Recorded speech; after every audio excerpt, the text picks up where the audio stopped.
The Ron G Morning Show, every Monday through Friday at 7 a.m. only on WSAN Radio, the soul of America. Continuing to grow and glow.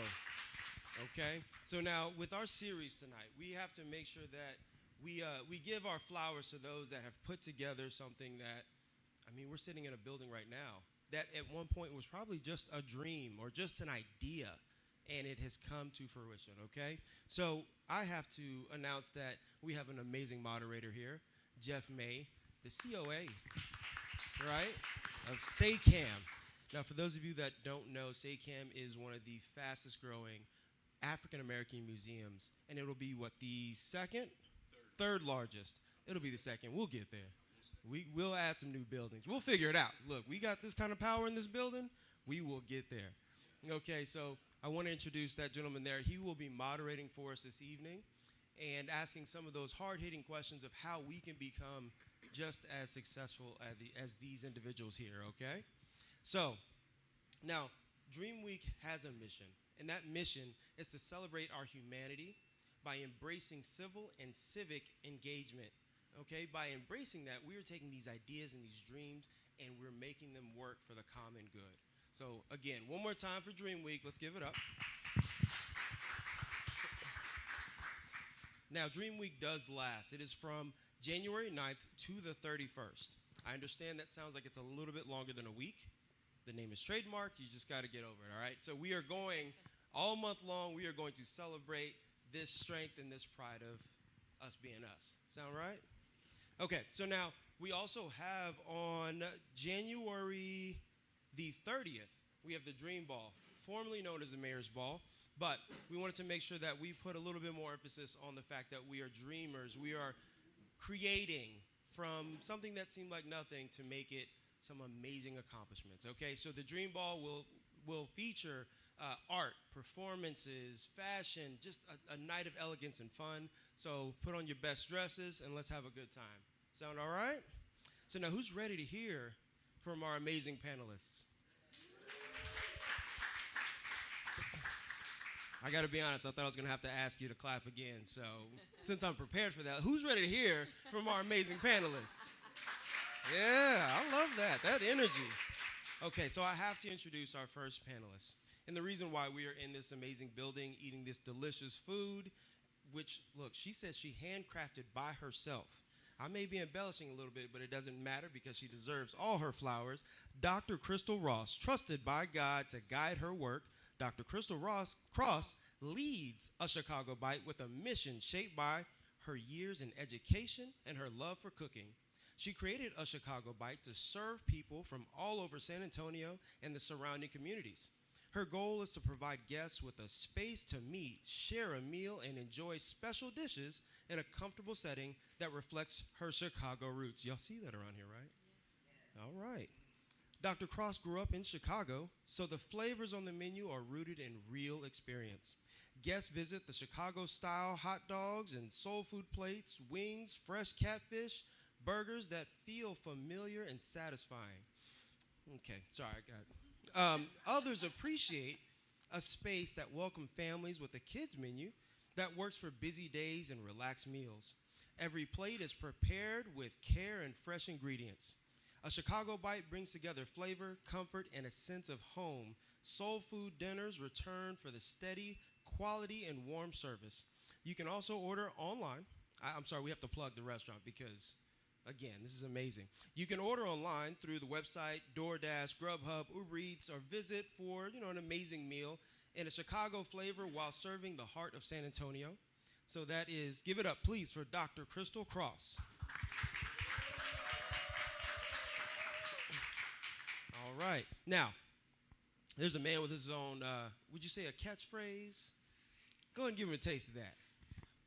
There we go. So now, for those of you who aren't familiar, that is the sound of a chicken because this is the king of wings right here. Okay, I'm sure you have delicious wings too. I just, But Daryl Smith, the part owner and founder of Wing It, from a college business project to a multi-location food and beverage brand, Daryl Smith, is the co-founder of Wing It and Sip It Daiquiris to Go.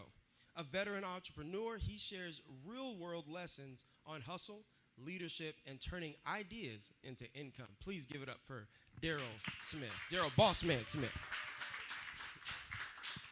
Now, this lovely lady here with the amazing colors, we have Dejanay Robinson. She is a trailblazing figure embodying resilience, excellence, and an unwavering dedication to foster inclusive spaces. Featured in Afrotech articles for her faith being in the cornerstone of her life, Dejanay draws strength from her spiritual foundation in everything she does. With a career spanning industry giants like Facebook, Meta, Google, as well as innovative startups like Mio, Dejanay has constantly shattered glass ceilings. A sought-after keynote speaker, Dejanay has graced renowned platforms like HEB, Microsoft, the Essence Festival of Culture, the National Conference of Association of Latino Professionals for America, and San Antonio Dream Week. Is there any place you have not spoken? Okay, we gonna add to the list. I love this. Robinson, a two-time first-generation HBCU graduate, previously served as an international brand ambassador for Express Inc. and currently holds a brand partnership with Seek Jesus. Give it up for Dejanay Robinson.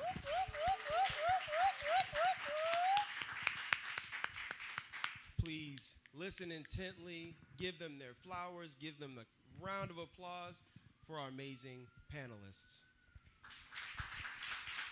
Let's give our host a hand. Didn't he do a good job? Yeah. All off his phone in a quarter zip, too. We appreciate you. And a matcha's in the back. He's very non-threatening. Thank you so much, y'all. Hey, good evening, everybody. Good evening, everybody. Good evening. We're family, right?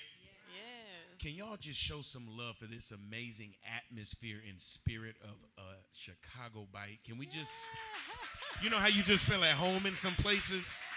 That means your spirit right. You know what I'm saying? I can eat in your house because your spirit right. So, amen again. No, we really appreciate being in good spaces and being with good people, especially when you have to talk about something like this, right? Yeah. We're talking about going from fired, some of y'all blinking, fired, or walking off that job because some of y'all on the cusp. They tried you today. I know, right? From being gainfully employed to jumping out or being thrown out on faith, because some of us wouldn't leave if some things did not happen. We already hitting it? Okay. So for us in this room, we're going to talk about something that's real personal. It's good to be able to do that with family, right? We're going to celebrate the journey. You know, a lot of people celebrate the destination, and our brother gave us their bios, and he gave us their destination, right? He let us see the good, right? It was all polished up, and that was great. That wasn't AI. That was true. It wasn't ChatGPT. They didn't just dress those bios up, right? But how many people know that there's a journey behind the bio? Come on, somebody, right? Y'all look good in here tonight, but, you know, there was a rough stage. Huh? There was a stage nobody saw. And tonight we're going to open the door. And we're going to talk about those things that people just don't talk about. But when you've come out on the other side and you understand it's a testimony, I don't have to hide it. I can be open and transparent. Because if I hide my scars, you won't know how you can heal. Does that make sense? Amen. So we're really excited to be in a safe space today. And this is a topic that resonated with me. And I think even when I was asked, and thank you, I was asked to moderate this, I don't think they understood. I left a job where I was feeling tolerated and not celebrated. So I left a good paying job and had to go home and tell somebody, I quit today. I resigned today. I gave them my notice today because I valued me. We still got to pay bills, though. Come on, y'all. They don't stop. And they don't stop, right? They don't But as our host said, I have found myself in God's grace being able to be a part of the third largest African-American museum in the country. Won't he do it? And I would have been giving other folks my talent instead of giving my people my talent. I wish I had somebody. Won't he do it? Fear kept me where I was. Won't he do But it? I'm so glad that we have three pillars and examples Amen. that can show us that you can't allow fear, you can't allow complacency, you can't allow what if to keep you in a place where you're tolerated and not celebrated. So we're going to jump into it. How many people know that there are 3 stages to this thing? When you walk off of a job, or you're put out, or you quit, you're fired, there are 3 stages you go through. First is that initial shock. So we're going to talk about that initial shock. Then we're going to talk about the strategic shift. And then we're going to talk about the look of success. But you can't get to success without that shock. What am I going to do now? Right? So, Dr. Cross, it's your house. Let's start with you. How did you deal with that initial shock of saying, I'm no longer able to depend on that bi-weekly, that weekly income piece, and I'm now going to have to step out on faith, right? Faith is strong, but the flesh is weak. How did you deal with that initial shock of what am I going to do now? I cried. I cried and I prayed. That was what I did initially. I cried and prayed, and my faith is strong, like you said. It really is, but I questioned God a lot in that situation, because although I was given a severance package and paid out for a year, so I wasn't too concerned at first, but I didn't have insurance. I didn't have, I had to depend on the state for insurance for my daughter. And I didn't know which way to go. I felt like my back was against the wall. And in that situation, you know, you lean, if you have faith in God, you lean on the Bible, because it literally is your guidebook for everything in life. And so when you have nothing else to do, you just stand. And then I threw myself into the business that God gave me. So I just kept showing up, I didn't know. There were some days where I didn't know how I was going to pay anything. At one point, I didn't even have a car to drive, my own vehicle to drive. I didn't have one. I was dependent on an ex, basically. The worst, he was literally the worst boyfriend I had ever had in my whole entire life. He was the worst. So he made history. He was a history maker. He was the worst. And he allowed me to drive his vehicle every day so that I can get to a Chicago bite. And that's what I did. Was that my cue to be quiet? No. Oh. Oh. Somebody got to return the car. Don't worry about it. We good. Keep going. So that's what I depended on him. I didn't have a vehicle. He no strings attached. How about that? No strings attached with his vehicle. So that was nothing but God that allowed me to never miss a beat, you know. And so that's how I navigated those waters, basically with God and prayer when my back was against the wall. I love that. Celebrate that transparency right quick. Can y'all celebrate her being transparent? Because a lot of times we have, you know, that imposter syndrome where we're supposed to be so strong in our faith that we forget our humanity. No. I love the way you elevated somebody's humanity in the room, because there's somebody quietly thinking the same thing. I was scared. Yeah. And am I wrong to be scared? Does that mean I don't have faith? Two things can be true at once. Mm-hmm. I can be human and divine. I can have strong faith, strong will, but also understand I'm human and I have a tendency to worry. But as I look around your establishment, I think you did all right. God did it.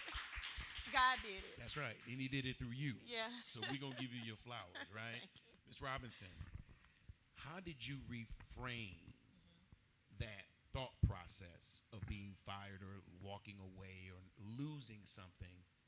How did you change that language? How did you sort of finesse or repurpose the language that you used about your situation? So for me, I experienced 4 layoffs in a 5-year period. So the first time I went through a depressive state of mind because I used language like, well, I did what everybody told me to do. Well, my parents raised me in a two-parent home, and I went to school. I went to the university. I got the degrees. I'm a two-time first-generation college graduate. God, I did all these things.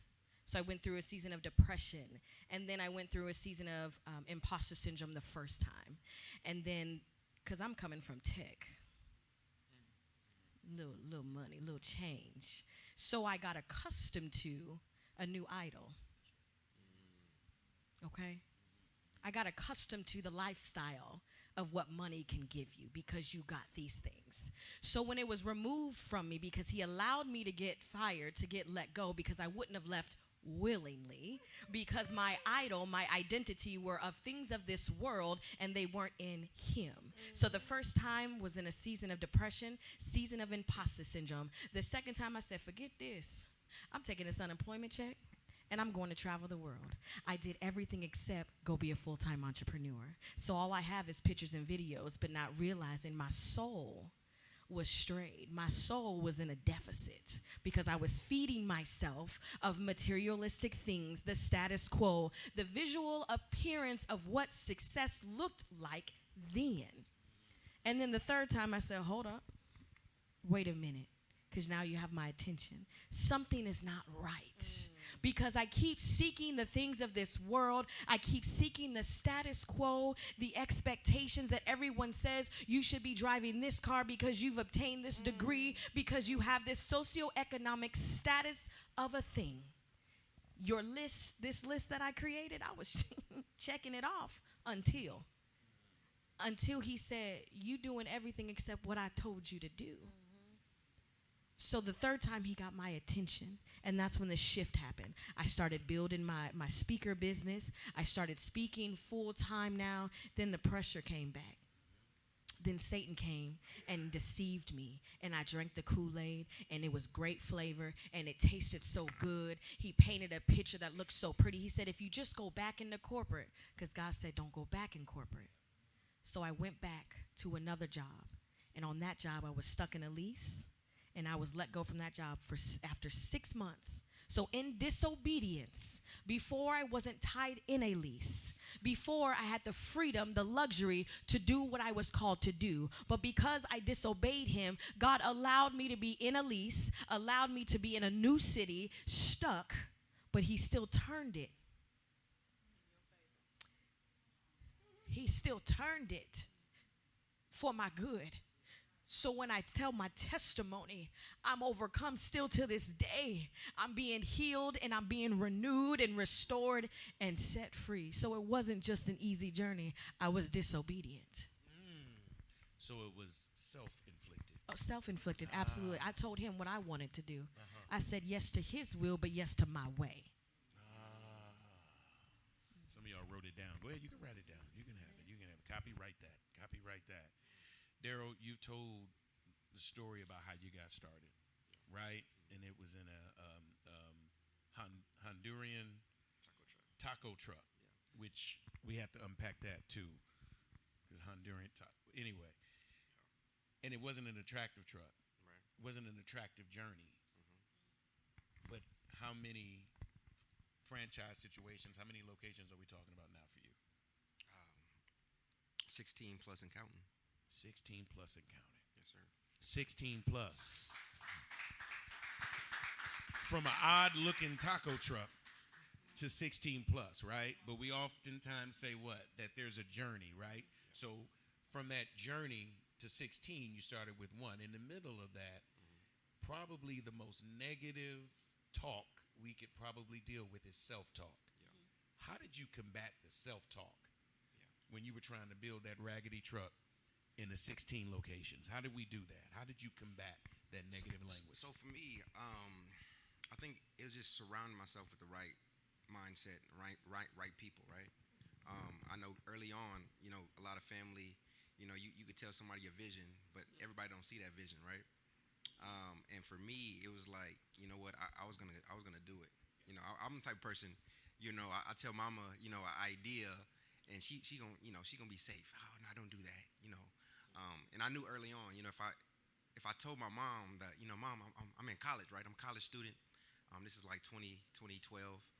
And I knew if I told my mom, I was like, hey, I'm gonna start a business. I'm gonna get a taco truck, right? I knew she would have talked me out of it, right? So for me, it's like taking that leap of faith, right? Only God knew that I'm stubborn, and Mama told me I'm gonna do it anyway, right? So I took that leap of faith, and I saw that truck, that taco truck, that Honduran. Imagine my little black self driving a taco truck in H-Town, Texas, 3rd Ward, to be exact. Texas Southern University, he didn't mention that part. Kappa Man as well, he didn't mention that part. But all those things help me, like I said, surrounding myself, even in a college setting, right, around brothers that I was around to see that they were doing it, right. I saw that in me. I wanted more, and just to piggyback to my mom. I can never forget. She sent me to college to experience, right. Me being from San Antonio, she sent me to Houston to see black success, right. And all those things kind of molded and kind of helped me kind of get out there and do what I needed to do, right. I love that. I loved everything you said except for the Kappa part. I just can't really get with it. My GPA was too high. They wouldn't let me pledge Kappa. Oh my. A5 to the good bros. Thank you for your story. I appreciate it. Your son's a Kappa too? Decisions. Not the cross, since you're talking about the struggle, right? No, you talked about you having some unlikely support, right? How did you begin? Somebody had to let you use a car. You talked about having some unlikely support. How did you begin in your transition to now that strategic stage, right? We got through the initial shock of what I'm going to do. Then you have to move to that strategic stage of doing something. You can't stay stagnant, right? So in that moment where you realized, okay, I have to strategically put this thing together. I've got to now move forward, right? How did you begin to leverage your network around you? People, resources. How did you begin to leverage a network to put yourself now on that path to strategic movement? I just kept showing up, honestly. I kept showing up for myself and for God. So a Chicago bike came to me in a dream. After I was an assistant principal. I've been in education for 17 years. I had earned my doctorate degree in 2019. And my son, my Kappa, he he said, "Mom, you should open up a restaurant." And I said, "You should go to hell because I'm not doing that." Sorry, excuse my French. But that's what I told him before I stopped cursing. I really did stop cursing. No, I really did. I really did. But this was before when I was still being disobedient. And so I told him, no, there's no way I'm going to do that.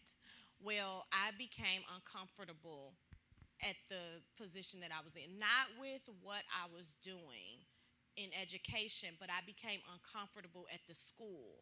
I was being picked on. I was being really bullied, seriously. The superintendent said to me, he asked me first, before he became superintendent, we were at a conference, he asked me about my love interest. I told him that it was none of his business. Well, then about a year later, he became superintendent. So go back to me telling him my love interest was none of his business because he was married. So now I'm noticing that other people are being promoted and not me. And so we had an interview. Now I get an interview. Everybody else, they just get appointed, right? So we had the interview, and in the interview, I said, "Why do I feel like I always have to prove myself to this district?" And he said, "You haven't proven yourself to me." And I said, "And I never will because I don't sleep my way to the top." About 3 months later, I was fired. And in between that time is when I had the dream of a Chicago bite after my son told me that I should open a restaurant, and I told him no way. So I'm applying for jobs.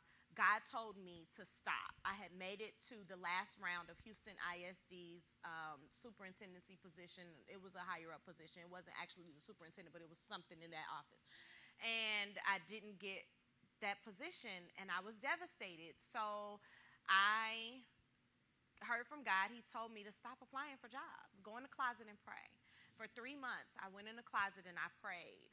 And I woke up from a dream, and in the dream was a Chicago bite. And I asked God, is that what you want me to do? And he said, yeah. The next day, I opened my computer, and I just Googled how to open up a restaurant in San Antonio. And I took the test for the, what is that test called? Where the permit to get the not the health permit, the food and safety license. Safe serve. I just sat at my computer, took the test, because that's like the first step. You gotta have that, I took the test and I passed it. No culinary arts school, no, none of that. I took that test, and then I started Googling, permits and things like that. And then I started looking for a location.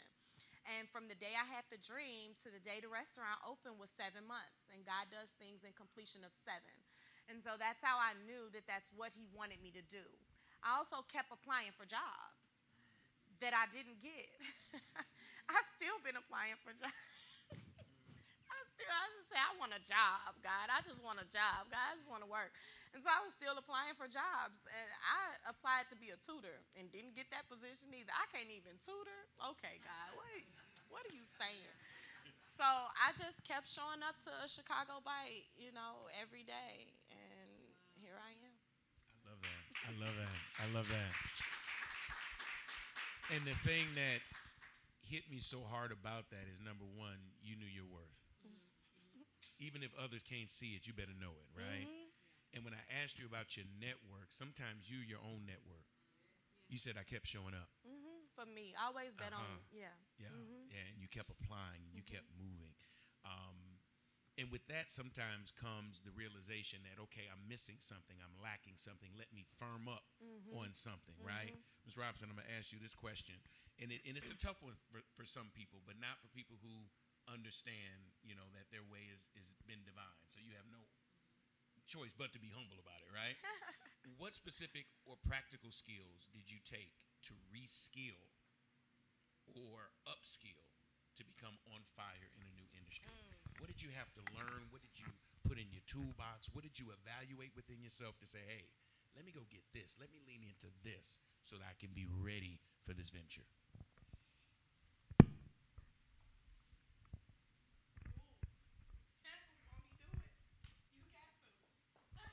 She's showing by example. Class, what did she do?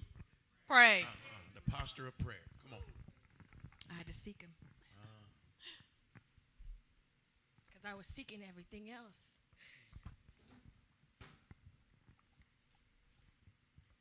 When you're conditioned to want things because your flesh wants these statuses and whatever your thing is, whatever your situation is, because you can be using the right strategy in the wrong season.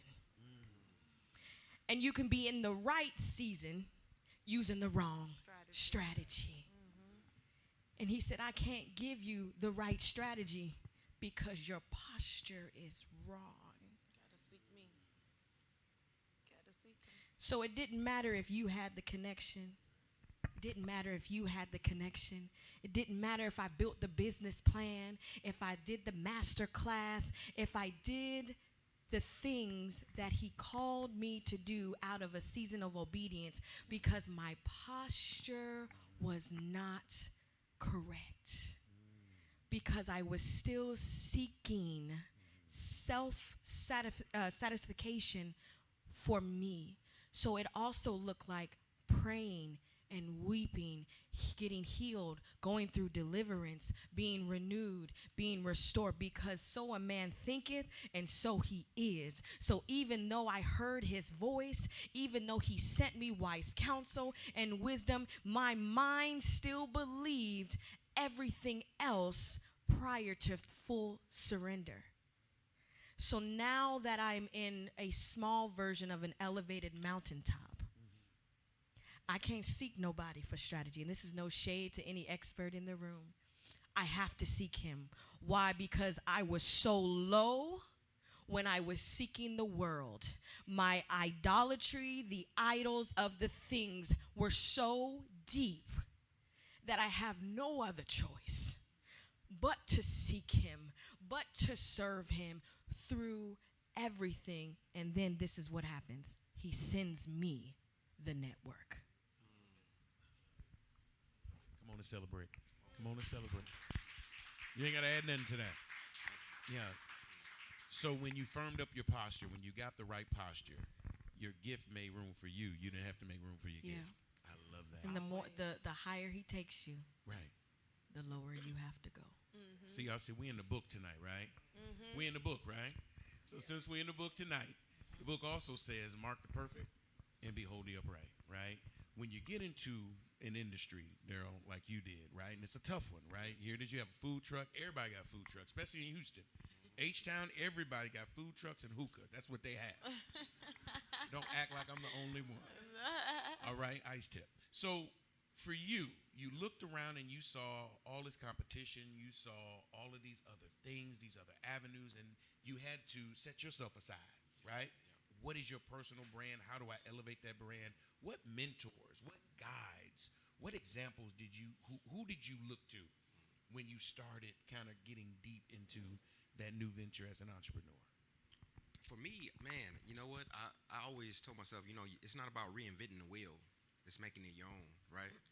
I sought the greats. I looked at the McDonald's of the worlds. I learned in school, yellow makes you hungry, red, attention getter, right? Those are marketing things. And I was like, you know what? I'm gonna have those colors, right? So I always looked at, like, if they can make $1 billion, I can make $1 billion, right? If they can have 100 plus locations, I can have 100 plus locations. So for me, I always, I really didn't have anybody to really seek. I didn't, going back to my mom, man, she was a real, advocate. She had a franchise, a Bay-C's franchise when I was like 5. And I think that early on kind of instilled something in me that, like, I can do it, or give me that bug of entrepreneurship, right? Now, she didn't last long, right? Yeah. And I think they opened up maybe 6 months, but that time, that inkling from that point in time, it still resonated, right? And just being able to, I never had anybody I can call to say, hey, how do you start this, right? I literally winged it, no pun intended. And I told myself I was never going to be that gatekeeper, right? It's times, I did try to seek, counsel on, like, hey, how you start, so many times people, they don't want to give the game, right? They tell you about the game, but they don't want to give you the real meat, right? I just got a food truck book coming out called The Food Truck Game. That's a quick plug, but I talk about that, right? The game, giving the game to the young one that doesn't know, because I didn't have that. So for me, it's like, I looked at the greats because that's all I had to, some people looked at Mike, right? I looked at McDonald's, right? That's what I did. I love that. I love that. Thanks, Joe. Y'all clap for that. Dr. Cross, your story involved a lot of shutting of doors, and people tried to close doors on you, and they thought they succeeded, right? And as they shut a door, a bigger door was open for you. And now you're walking through that door. Not only are you walking through that door, but you walk through in your personal stride, right? In a place where you can be proud of, where you didn't sacrifice who you were. How do you feel like this stride now is more aligned to who you were meant to be in your skill set, in your strengths, versus those doors you were trying to get into? You said you kept applying, and the answer was no, because that's not where you really belong. Now that you see your stride now, how is this stride, how is this phase in your life more aligned with who you were made to be? It's so funny you asked me that question, because growing up in Chicago, we had what was known as the Candy Ladies. Anybody grew up? I see a lot of people shaking y'all heads. Okay. So I was the candy lady. Seriously. So one year, I asked my mom if I could open up a candy store. And she obliged, but I had to ask her landlord first, right? Because we were renting. We didn't own the house. And so I asked her landlord if I could open up a candy store. And the landlord said yes. And so I became the candy lady on my block. Well, I would sell nachos with ground beef, meat and cheese. Well, the drug dealers on the block, they wanted food. So I used to sell 3 wings, fries, bread, and pop for $1.75. Is that the dope boy special? That, you know. Sound like And I was like I need wings. probably like a junior or a senior in high school. And then every summer, when you opening? When you opening? So this became like a neighborhood thing, right? On the block. And so I was literally the candy lady while I was in college, going to school for education. Every summer, I'm selling 3 wings, fries, bread, and pop for $1.75, okay? And so I'm going to tell y'all something else. And it like, God cannot be more intentional, okay? So this building that we're in right now is a Chicago Bites, not necessarily second location, but we moved, okay? Well, over on Evans, we were there for 4 years. A lady came and sat down at the table with her daughter because she wanted catfish steak. Now, catfish steak has the bone in it. Midwesterners, okay, all right. So that lady looked so familiar to me. And I said, "You look familiar." And she said, "Well, I'm from Chicago. My daughter told me that this place, when I came to visit her, her daughter lived in New Braunfels. The other location was in Stone Oak. So she said her daughter, she wanted me to visit this location because y'all had catfish steaks." And I said, "Did you used to teach in Chicago?" She said, "Yeah." I said, "That's not where I know you from. Where'd you live?" And she said, "Well, I owned a house on 57th and Hamilton." I said, "Miss Beverly, that was the landlord. That was the landlord who I became the candy lady in her house. We were renting. I FaceTimed my mom so fast. My mother was like, "Oh my God." So when you talk about, or when you ask the question, like, how do I know, that this is where God wants me, or this is where I'm supposed to be, just being able to have this space for something like this, being able to give back to the community. Ron and I were talking about that earlier, how we're able to just be a pillar in the community, to provide, spaces and provide, things for the community. That's how I know. Not to mention, all of these jobs that I'm sitting here applying for and not getting, and God's steady telling me. And I'm like, "But God, I'm struggling. This ain't, Dejanay talks about, wanting the things of the world." When I kept saying, "God, I have a doctorate degree," so I can relate to her saying, "I did this, I did that, I did this," because, and that's why I don't call myself the owner of a Chicago Bite. I am the steward of God's business, because God gave me this business, and I am going to steward what he gave me well. Stewardship versus ownership, right? Even the train had to give you some love on that. Boy, quick, ain't he? Listen, thank you for that. Ms. Robinson, she kind of led into the question. Love a good transition. Because you talked about it, right? Mm-hmm. Trains transition, train, mm-hmm. Alpha train. So,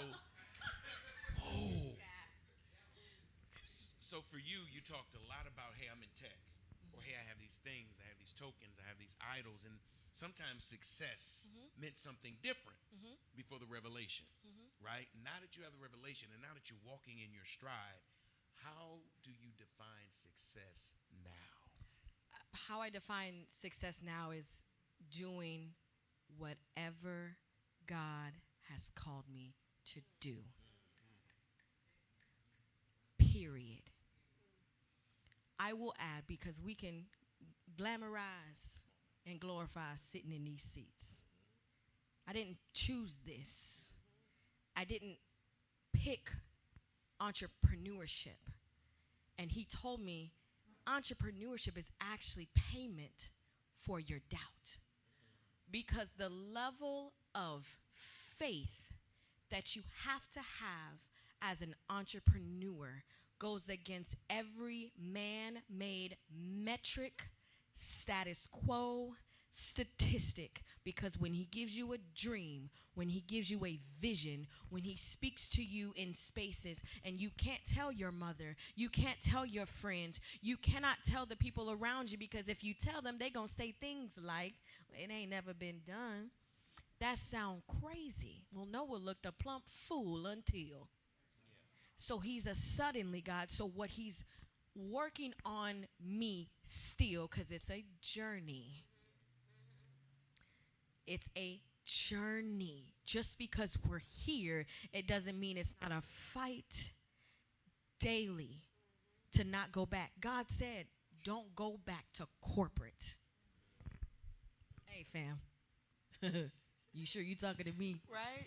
That's how I talk to him. He know my voice. He told me, do not go back to corporate. That sounds crazy to a mother. And I love my mom. Shout out to parents who let their grown kids move back home because of my disobedience, which inadvertently has caused financial strain on my mother because I disobeyed. But I'm here now, walking in obedience. But it sounds crazy when they tell you to move your shop, when they tell you to have a taco food truck in Houston as a black man. It sounds crazy until it isn't. So I encourage you all here, it's cute, but what it looks like behind the scenes, the pressure, the oil, the cost is heavy. So even be mindful of wanting what you see that other people have, because you don't know what it costs for them to get there, and you don't know who they're serving. Because they may not be serving the all-seeing, the all-knowing. They may not be serving that big G God. So we have to be mindful of that. So that's just kind of what it looked like. And it's a daily process, a daily mindset reminder, a daily renewal of this is what he told me to do. And last thing, because speakers can talk, it's Yeah. I'm looking for the cues. He was blinking his eyes. I'm sorry. Did I blink? I'm No, special. no. Let me close your point. The moderator in me is like, hurry up. But no. They in there. All jokes aside, in all seriousness, I encourage people to be careful what you pray for, because he'll answer quickly.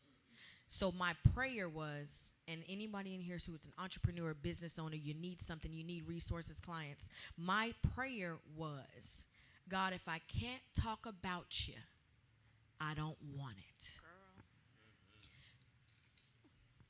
That means turning away money when I need to pay my bills or pay my mother back. That means turning away opportunities that look cute, that give status, that give presence. But then he'll place you in rooms like this where people will not be humble and walk away because you want me to speak in a restaurant. But I know I've been called to speak in unconventional spaces. So humility is something that I had to wear with authority and power. Because when you say a prayer like, if I can't speak about you in it, I don't want it, your options are shifted. They're not limited. They're shifted. I just gotta grab hold to that because God is so faithful. I was in education, and there is a separation of church and state. So I couldn't freely talk to my parents, my teachers, about God because we're not supposed to. But when he gave me this restaurant, I can talk about him.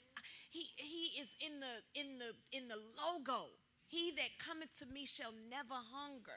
I can speak freely about what he's done and how he's given me. Girl, hush. So y'all agree? They agree. They agree. They on the same page.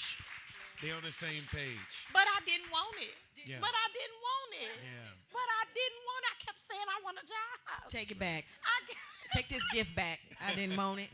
I didn't want it. I kept saying, I just want a job. Right, I right. just want to work. And I kept applying for jobs, and I wasn't getting them. Sure. But I also like to add just quickly, but you've been cooking since you was the candy lady. That when you said that, I said, baby, Listen. that's what you've been doing. I've been You was- cooking since I was It's 6 already years there. old, okay? Like, I was cooking since I was 6 So because I that's- was a latchkey kid, you know? So that's the So- theme. Your gift will make room for you. You don't have to make room for your gift. People, they look odd when they doing too much. Y'all ever seen people who just do too much? Yeah, they trying to make room for their own gift. Right. Just show up. Show up. up. Perfect your craft. Yes. Huh?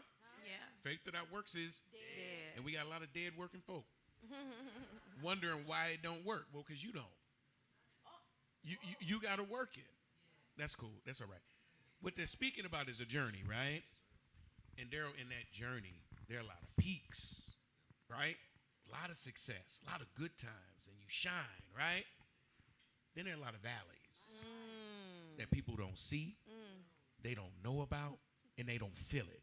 You know, we start hearing about the weight of pressure and the weight of the gift. And I want to ask you, what was one of the most pivotal valley lessons you've learned through this journey? When you were in the, not the success now, not the, but I'm talking about, did I get it right? No. No. But okay. It sounded like you. I thought that was you. no. cool. Thank you for being for me. So I really had to. So I'm gonna take you back to I was so when I first started. My wife, my now wife, when we were dating, her cousin was in culinary school. So I was the idea guy, right? I was the marketing genius in my mind. And he was, like I said, we would come up with wing and waffles. We would come up with things of that nature. And I never forget, we had our first time big catering. Now, when we started, my business was called Wing Express. It was bright red. Shout out to the noobs. But I never forget, we had this big event. I don't know if they wanted like 500 wings. It was like some ladies going on a bachelorette trip to New Orleans or something like that, right? Never forget the day. I was so dependent on him, right? Being that chef, that culinary. And that day of the event, he didn't answer his phone. And it was raining that day, right? Now, these ladies prepaid. They had a deposit and everything. And I never forget, they was like, they were so excited. They was like, they were going to meet me at the Walmart in Houston somewhere. And they had a whole party bus pulling up. And he was nowhere to be found, right? And I remember, luckily, I pre-cooked some pre-baked some wings, right? So it's par cooked them, what we call it, right? And that day of, I was in there by myself, became the chef, right? Cooking. I knocked out that 500 plus, and they wanted additional. I think they they paid and tipped, right? By myself, knocked it out. And from that point, I was like, one monkey don't stop no show, right? So for me, I had to become the things that I didn't have. I became the cook, right, when I wasn't a cook. I became the mechanic when I had to put an engine in that old Honduran truck, right? I became those things. So I say I couldn't wait for somebody. My passion became my purpose, right? And that's why I'm here today. Absolutely love it. Y'all give them a hand. Give them a hand. Give everyone a hand on our panel tonight. Here's what I want to do. Do something really quick so it won't take long, because sometimes you can be impactful and get in and out of there, right?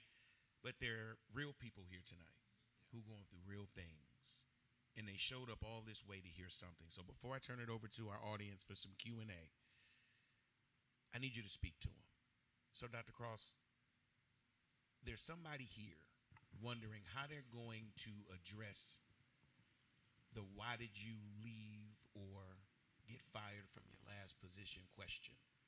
Because, you know, when you're in the interview process, you went through 1,000 of them, 1,003. You went through a bunch of them, right? And they asked that question, tell me about your last position. There's somebody here that has some anxiety about that question. They've been rehearsing it, but they just don't know how to approach it. What advice would you give them? Always show up as you, your authentic self. One thing we have to understand is that God made each and every one of us unique for our own purpose, for his plan.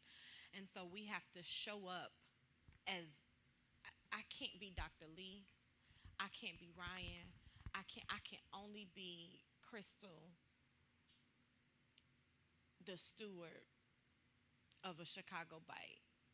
So the anxiety that you would have walking into anything, give it to God, because he doesn't want us to have that. He doesn't want us to hold that. He didn't purpose us to have fear, to have anxiety, to have worry, to have the stress. He said, give it to him. And that's one of the things that God tested me on when I was in my valley season, was trusting him. Just trusting him. I was like, God, how am I going to get to work? Trust me. God, I can't pay this rent.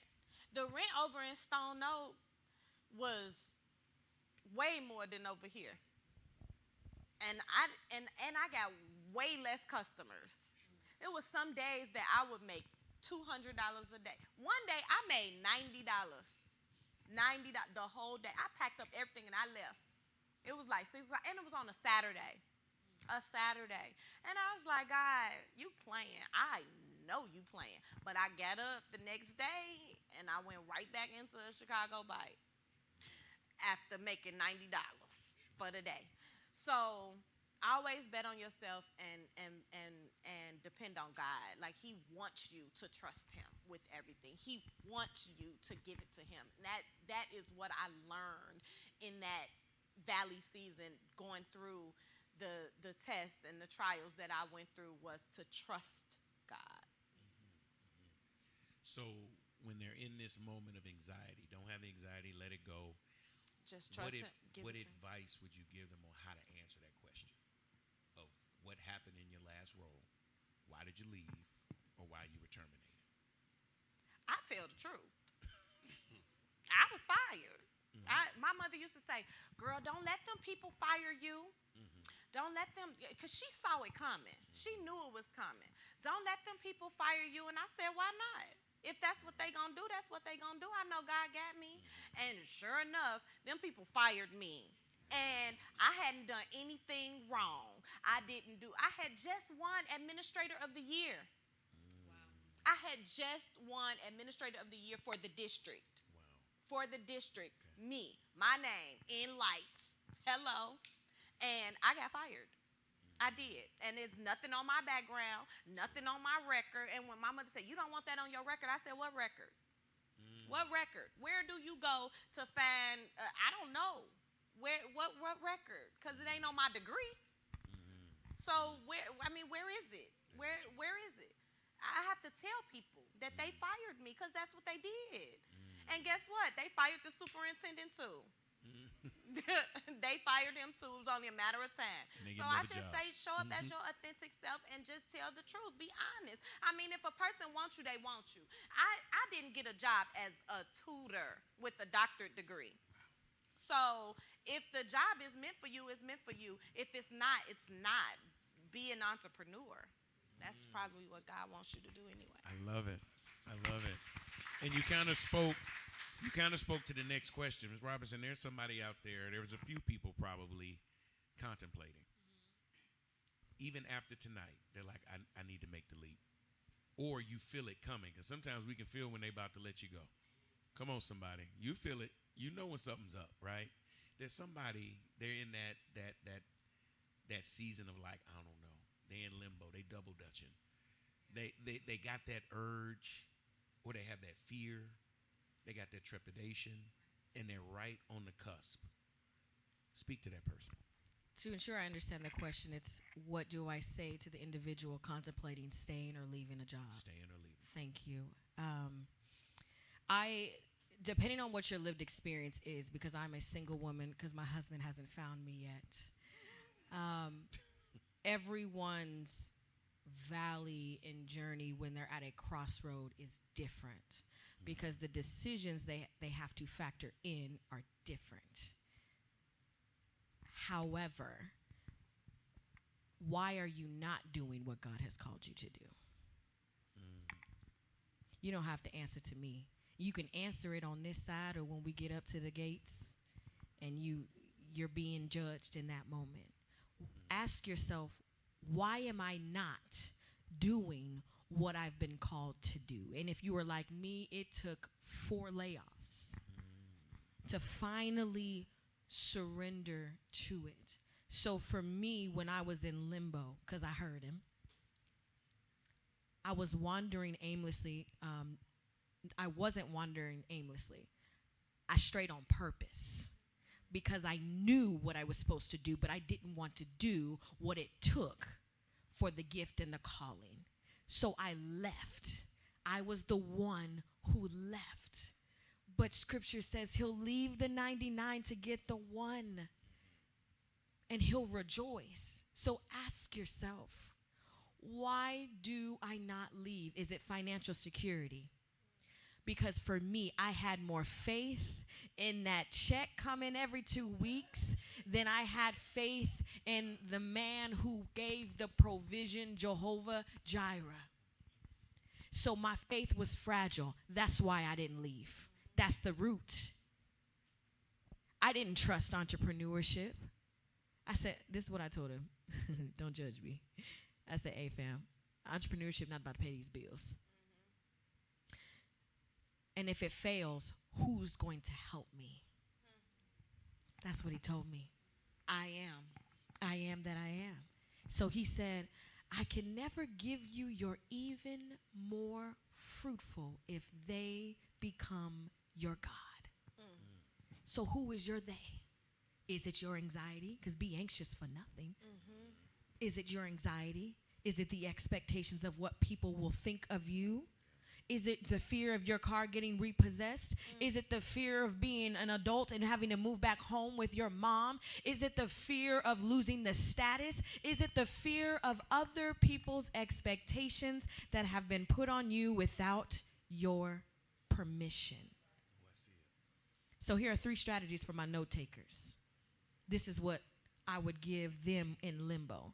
1 is to release those expectations. And what category? I'm glad that you asked. Corporate, family. That's going to hurt. Because that means you got to do what Pookie and them want. You've been helping Pookie and them, giving them, giving them money, helping them out, and whatever that thing is. You can't do that no more if he's instructing you to do something different.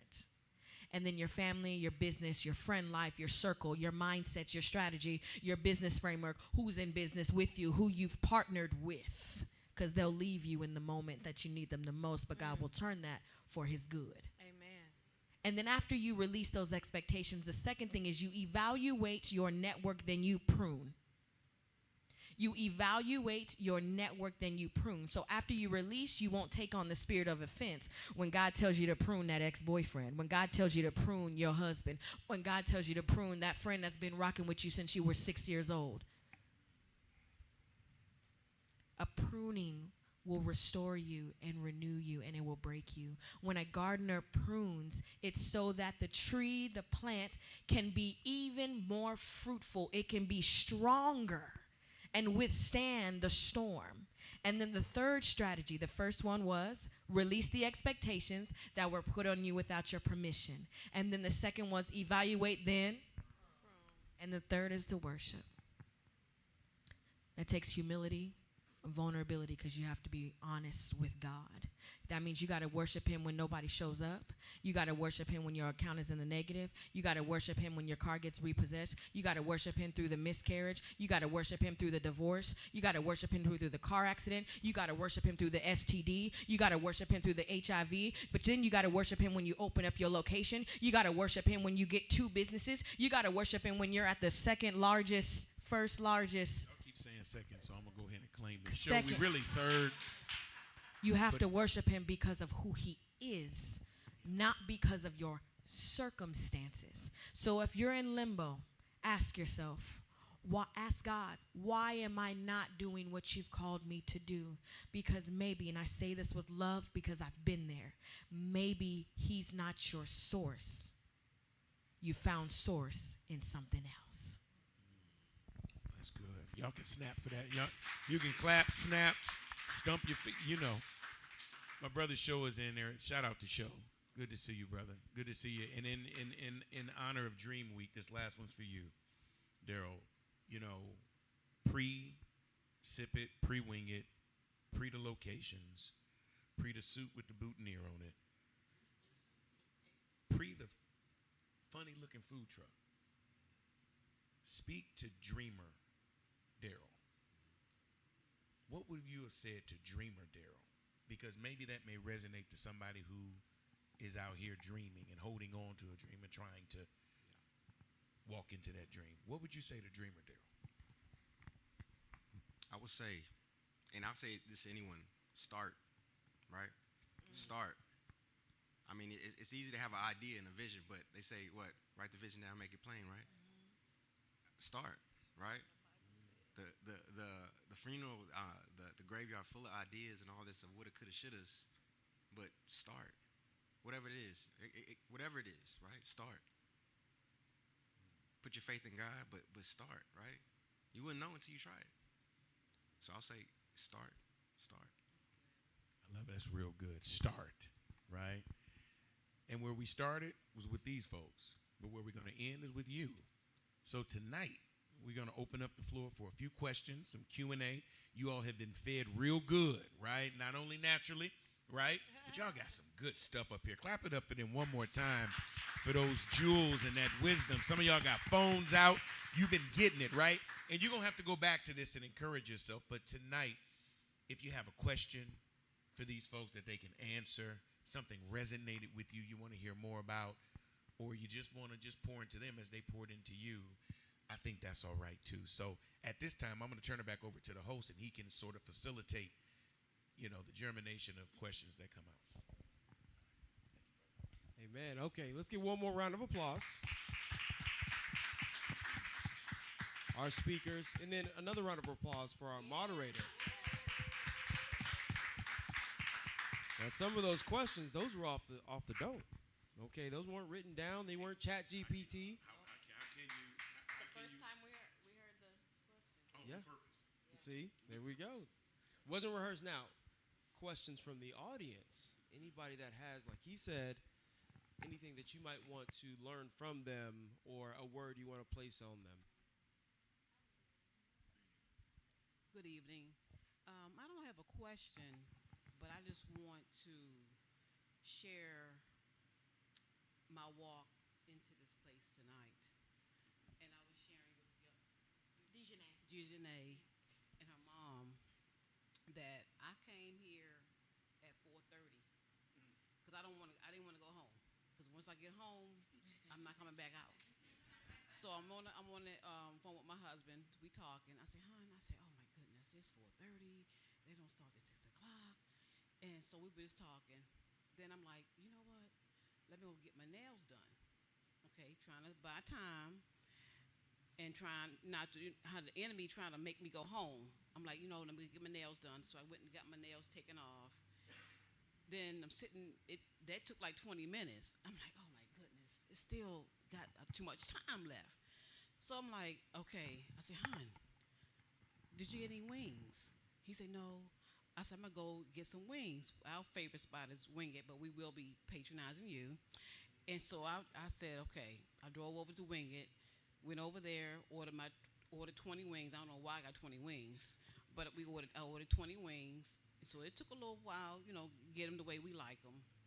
His staff is amazing.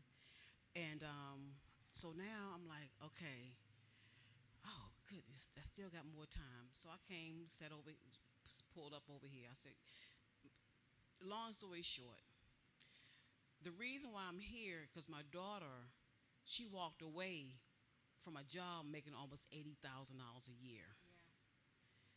Yeah. And as a mom, it was like, oh my goodness. Because I know if it don't work out, I'm the one got to support her 100%. But thank God she's 26. She never asked me for a dime on her own, ever. But now I'm like, okay, she got big girl bills, okay?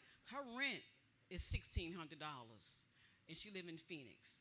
So last month, guess who paid the rent? Yeah. I paid the rent, and I'm grateful to God that I'm able to be there for her, But the word tonight of her stepping out on faith for her own entrepreneurship, and she think I don't have faith. It's not about I don't have faith. I raised you, okay? In the womb, cultivating you so you can know God, the God I serve. It's not that. It's the mother in me that's trying to cultivate and mold our children, because we know how it is in the world. So anyway, tonight this word has pricked my heart to step back. I'm still trying to step back on her dream. So this has been truly amazing word, and I'm glad I did not go home tonight. May I add just something to that? And I thank you for your boldness and your courage. Those of us with a lot of wisdom on us, it can be difficult to receive wisdom from a younger generation. And I'm speaking from the lens of a daughter. Ask her what's going on. She may be beating herself up because she left that job, lost that job, and she got to come back home. It is humbling to be a grown adult to come back home with your mother. This is my third time back out of disobedience. I'm just going to pay the rent. Well, I travel too much. No, yes. Do what you will. Pay the rent. Do what you will. Yeah, I'm not telling you how to parent. Please don't misunderstand. I know. Through the lens of a daughter who has a mother who pays my bills and supports and helps until I know that moment comes. It's coming. We have conversations, and if you're led, I encourage you to ask her what her mindset is where she at mentally, because it is challenging. But I just wanted to add that insight. That's all. I do talk with her. Yes. She's only have one, so we close. Hey, so I do call. Friends, huh? I'm sorry. She one of your little friends? No, I don't play that. No, I'm mom. But anyway, I do get in her head to see where she's at. So because I know a lot of young generation, they don't have that fire that we have. Sometimes they break down and go to a little cocoon, and I don't ever want her to feel like she can't come to me or she got to do something drastic because it's not working out. Right. So I know how to call, hey, girl, just to see where she's at. So I appreciate that. And can we give a shout out to the moms, like for real? Because I just want to say one thing. After I finished driving that person's vehicle, my mom, she actually got tired of me driving his car. She shipped me her vehicle. She shipped me like a brand new, I don't know what year it was, but it was a brand new BMW that she shipped to me so that I could drive her car for like 7 months. Wow. She shipped me her car from February till I think it was December. Wow. So shout out to the moms. Amen. Shout out moms. Hey, mama. All right, so we've got a little bit more time. So there's got to be one more question or blessing. There we go. You had to be in the back, huh? I'll make you work for it. So, Crystal, when are we getting the 3 wings, the fries, the bread, for the pop $1.50 for $1.75? What day is that? Okay, Who's so up? on Who's Wednesdays we have a special. You can get 2 wings, fries, bread, and pop for $6.50. Okay, the economy has changed. Okay, since I need her supplier. 30 years ago. But you can get 2 wings, fries, bread, and pop on Wednesday. That's the Wednesday special. So I got you still, but it just won't be $1.75. No, I love it. One serious question, anyone can answer it. What's one idea you went out on in your business and it flopped? And what's a lesson you learned from it to keep going? So I'll say during the pandemic, we had to pivot. We tried, man. We were selling drums because the price. I don't know if y'all remember that time when you couldn't get no chicken wings for the reasonable price. The worst ever. I don't know why. The rest of the bird was totally on the shelf, but the chicken wings for some reason disappeared. So during that time of trying to find chicken wings, we was like, man, we gonna do drums, right? I had a whole little commercial like we doing drums, like. Didn't work, right? It flopped. It didn't last. I was tossing them up, lemon pepper drums, buffalo drums, and I was like, okay, yeah, it's not gonna work. So that was a flop. But what we did do, and I think, especially during the pandemic, and I'm speaking from the pandemic because I mean it was a hard time for most, right? But one thing we did do is made sure we were relevant early, right? So a lot of the people that restaurants and stuff like that. They weren't on the social media. They weren't on. So early on, we had an app, right? So during the pandemic, even though my drums, I tried to sell them all, they didn't sell, but we ended up pivoting and had a lot more, for presence, and they got our name out faster, being online and stuff like that. If that makes sense. I would even say if you can speak to that pivot with Sip It, kind of making that big move for you guys. So I got to tell the story about Sip It. So, well, we're short on time, so make it quick. Okay. No, I'm kidding. Go ahead, please. No. Okay. So if y'all don't know, you might be some loyal customers out there. Sip It. We appreciate your patronage. So Sip It. I'm gonna just tell you real quick how Sip It was born. So we had 2 locations. We started in Kirby, right? Kirby, Texas was our first location. I was running that location about a year and a half. We found my wife. We ended up getting married, and out here we had our reception was in Wingate and everything was because we had no money, right? Had a free wedding at Bishop Church, Redeeming Grace for any saints in the house. Bishop Brian, shout out to that. And during that time, I'm working. Me and my partner. I'm working our Kirby location. He's working the Pat Booker location, and. No, okay. So we had 2 locations. Before that, my wife was working at a call center, and it was a spot for lease, right? It was a location, our Pat Booker location, and it was an old barbecue spot, and it was between us and another couple that never had a business, right? They had the LOI first, the letter of intent. Then we applied. Now we already had a location, so what you think the landlord is like? Oh no, they already got a location, right? That became my second location within like 2.5 years, right? We were doing. I was like, okay, let's start doing like the games. We was doing like the football games, stuff like that. So I told my partner, man, let's add beer and wine. So we started doing beer and wine, and we was experimenting with margaritas and daiquiris and stuff like that. So both our locations had our beer and wine, and we were doing the margaritas, right? And I say about so the whole time, so 2019. We had Sip It came about. We was looking. My partner was more the financial guy, so it's a good thing to have good collaboration, right? My partner, he's more the financial guy. I'm more the marketer. I spend too much money on a logo and be broke, right? So we balance each other out. So that's a good thing about partnership. Get a good partner. And I never forget. He was like, "Hey, it's a spot for lease behind our second location that he was running. It was a car dealership, right?" And so tell you about vision. So he had it. I'm like, what? A car dealership. What are we gonna do with this? So he was like, well, we got good sales in these margaritas and daiquiris. Let's do a spinoff. So I went to work coming with a name. I said, well, shoot, we came up with Sip It, right? So we came up with the idea 2019, right? Took a leap of faith, signed a lease, got this whole spot renovated. January 20th when we opened, right? 2020. The pandemic hit in March. I'm gonna tell you how good God is. We had a line every day during the pandemic. I'm talking about wrapped around the block. It's wrapped around the block. We're the reason why they have a bike lane now in Universal City. That's how long the lines were, people. It's faster to serve them on bikes. No. And I say all that to say, like, that's how it started, right? That's how we ended up pivoting. And what was your question again? I got caught up, but that it started from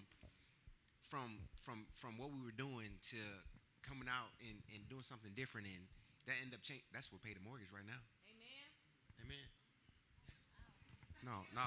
She's Won't he had do a it? few Won't he do it? Not tonight. Said But just, worship. And we've been blessed. Like, we started franchising, and it got us popular faster, right? We had a spotlight on us because during that time of the pandemic where a lot of people closed, a lot of people, didn't make it, right? We were blessed to be in a position where we're growing and still growing to this day. So, amen. Clap it up one more time for this panel. So I want to plug Dream Week. Obviously, we'll turn it over to who we turn it over to after this. Okay, we'll get show up. All right, you got to talk. So I want to plug another Dream Week event that's happening Friday, and it's on your table right now. And it's a shameless plug because it's at our location, right? And I'm not talking about the current location. I'm talking about the brand new location that we're going to open in 2027, and that's the SACAM Cultural Center. Third largest in the country, 103,000 square feet. It'll be a boutique hotel, 60,000 square feet of event space, 30,000 square feet of exhibit space, and we're not state or federally funded at all. So they can't take away our story. They can't tell us how to tell it. Washington, D.C. going to be upset about it, but that's cool. They'll be all right. Because we do believe that nothing ever happens to you, it happens for you. So we appreciate SACAM, and we got some SACAM volunteers in the building here. We don't become third largest overnight for nothing and by ourselves. So this Hennessy Happy Hour, Hennessy and History Happy Hour came from a collaboration with Hennessy. And the reason why I'm saying this is because Daryl doesn't know this. We're going to pitch Daryl, give him an opportunity to collaborate with Hennessy brand and do some Hennessy glazed wings at this event. Y'all will start clapping a little louder if you understood what Hennessy brings to the table. Because it's not enough to take money out of our community. Now you got to bring us to the table. Don't give us anything. Make us a partner. I want a piece of that table. So we were able to partner with Hennessy for our recent Legacy Ball. Shout out to anybody who came. We appreciate you for being there with us. We're able to put 600 people in Techport. We didn't think we can do it, right? Raised $250,000, right, to do what we're trying to do for SACAM. But here's our gift. Anybody who partners with us and sponsors with us has to come back into the community and be here. Just don't come here one time. You need to be here. You need to put people at the table so we can get it ourselves. Does that make sense? So we want Hennessy to come in, and they're going to come in and actually sponsor this Hennessy and History Happy Hour event. And we would love for you to be there. We would love for you to continue to support Dream Week because it is a Dream Week event. But here's what we're going to do. Everybody in here, if you have not gotten a sneak peek of all 5 floors of SACAM tonight, everybody in this room, if you go, you'll get a tour, firsthand personal tour of all 5 floors of the brand new SACAM Cultural Center because you attended this event tonight. Is that all right? Then we'll also give an opportunity to the people, and they're all like, really? Yeah, to do the Hennessy, I don't know what you're going to call them, you're the marketing person, but Hennessy glazed wings of some kind, right? So you all will be in on the secret when those wings come around. The alcohol cooked out so you can eat them. God bless you. So you'll be able to have the Hennessy glazed wings that night, but know that it came from one of our chefs, one of our culinary people, one of our black business folks in there. Y'all know what I'm saying? It tastes different when it's us. It tastes different when it's us. And our hope is that the brand folks that are there for Hennessy, that's the best wing they ever tasted in their life. Because then you can tell that Dreamer Daryl, it was worth the drink, brother. You feel what I'm talking about? And I think if we don't look out for each other, who will?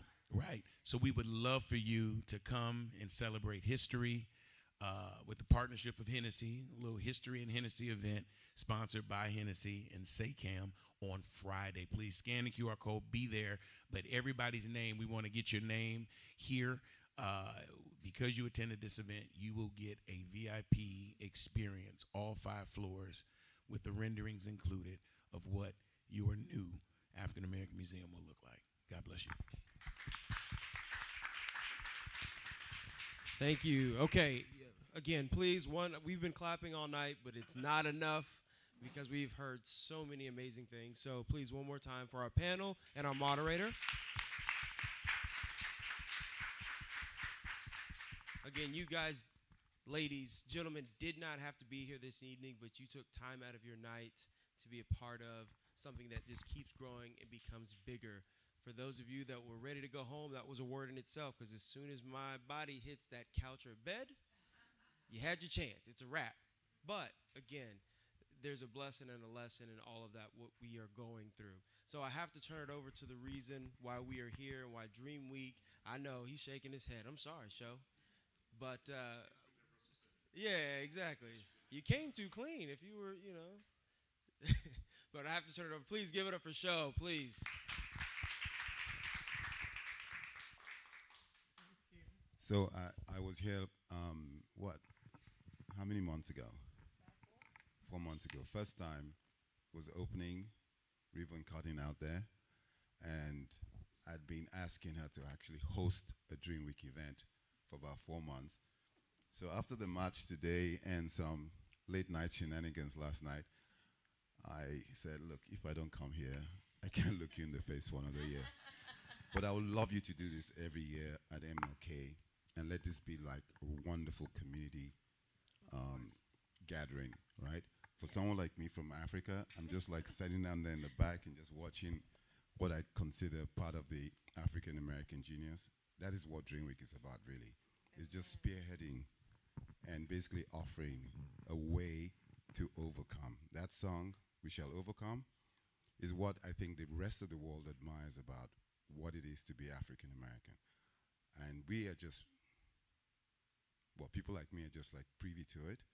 And I remember watching the Cosby Show and, what was it?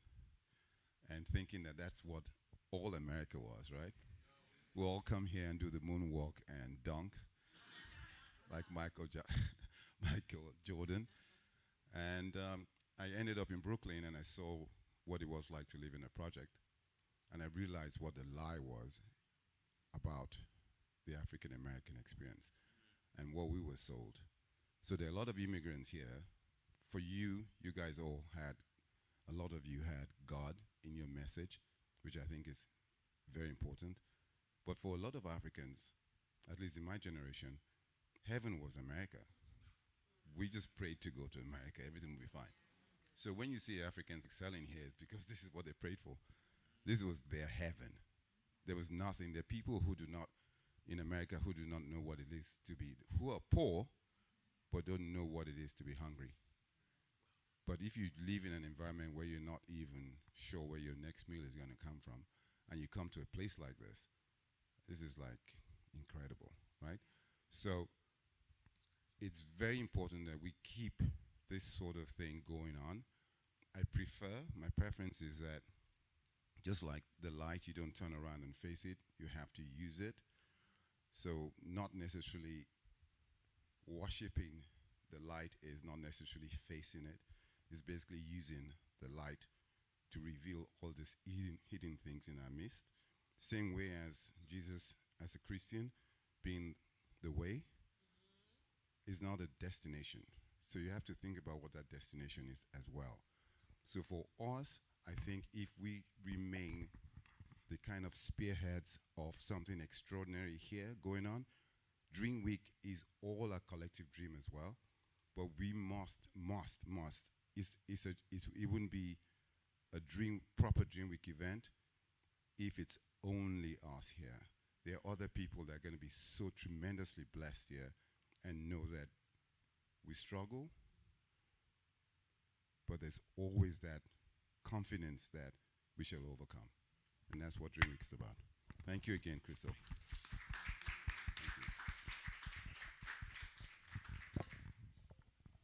All righty, everybody. Thank you so much again for coming out. This concludes our Dream Week series, Fire to Fire. Please have a blessed evening. Get home safely. Mingle amongst yourselves. Network a little bit. Thank you so much. Thank you for tuning in to WSAN Radio. Catch us on our YouTube channel, WSAN Radio SA. Subscribe to our channel and hit that notification button.